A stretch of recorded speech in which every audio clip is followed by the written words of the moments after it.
ಎಂದು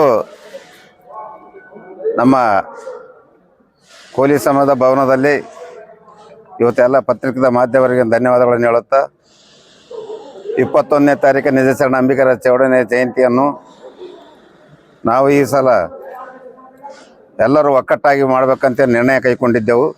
ಆ ನಿರ್ಣಯ ಪ್ರಕಾರ ಎಲ್ಲರೂ ನಮ್ಮ ಸಮಾಜದ ಅಧ್ಯಕ್ಷರು, ಉಪಾಧ್ಯಕ್ಷರು, ಪದಾಧಿಕಾರಿಗಳು ಕೂಡಿಕೊಂಡು ಇವತ್ತು ಇಬ್ಬರು ಅಧ್ಯಕ್ಷರ ನೇತೃತ್ವದಲ್ಲಿ ಕೋಲಿ ಸಮಾಜ ಒಗ್ಗಟ್ಟಾಗಿ ಕೆಲಸ ಮಾಡ್ತಕ್ಕಂಥದ್ದು. ಕೋಲಿ ಒಗ್ಗಟ್ಟಾಗಿ ನಾವು ಯಾವುದೇ ಕಾರ್ಯಕ್ರಮವನ್ನು ಮಾಡ್ತಕ್ಕಂಥದ್ದನ್ನು ಸಹ ಇವತ್ತು ಎಲ್ಲರೂ ಒಪ್ಪಿಕೊಂಡು ಇವತ್ತು ನಾವು 21ನೇ ತಾರೀಕು ನಡೀತಕ್ಕಂಥ ಜಯಂತಿಯನ್ನು ಇವತ್ತು ನಮ್ಮ ತಹಸೀಲ್ ಕಾರ್ಯಾಲಯದಲ್ಲಿ ಹಮ್ಮಿಕೊಳ್ಳಲಾಗಿದೆ. ಆ ಕಾರ್ಯಾಲಯದಲ್ಲಿ ನಮ್ಮ ಸಮಾಜದ ಎಲ್ಲ ಮುಖಂಡರು, ಹಿರಿಯ ಮುಖಂಡರು, ಯುವಕರು ಎಲ್ಲರೂ ಕೂಡಿಕೊಂಡು ಬಂದು ಹೆಚ್ಚಿನ ಸಂಖ್ಯೆಯಲ್ಲಿ ಬಂದು ತಹಸೀಲ್ ಕಾರ್ಯಾಲಯದಲ್ಲಿ ಒಂದು ಕಾರ್ಯಕ್ರಮದಲ್ಲಿ ಭಾಗಿಯಾಗಬೇಕಂತೇಳಿ ನಮ್ಮ ಸಮಾಜದ ಎಲ್ಲ ಮುಖಂಡರು ಇವತ್ತು ವಿಶೇಷವಾಗಿ ಇವತ್ತು ನಾವು ಆಹ್ವಾನವನ್ನು ಮಾಡಲಿಕ್ಕೆ ನಾವು ಇಚ್ಛೆ ಪಡ್ತೀವಿ.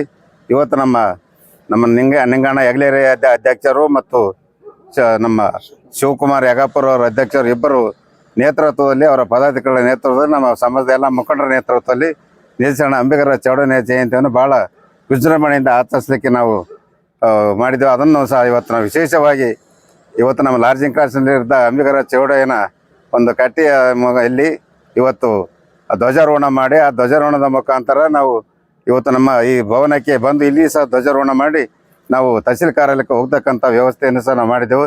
ಅದಕ್ಕಾಗಿ ಸಮಯಕ್ಕೆ ಸರಿಯಾಗಿ 10 ಗಂಟೆಗೆ ನಮ್ಮ ಸಮಾಜದ ಎಲ್ಲ ಮುಖಂಡರು ಸಮಯಕ್ಕೆ ಸರಿಯಾಗಿ ಬಂದು ಈ ಕಾರ್ಯಕ್ರಮವನ್ನು ಯಶಸ್ವಿಗೊಳಿಸಬೇಕು.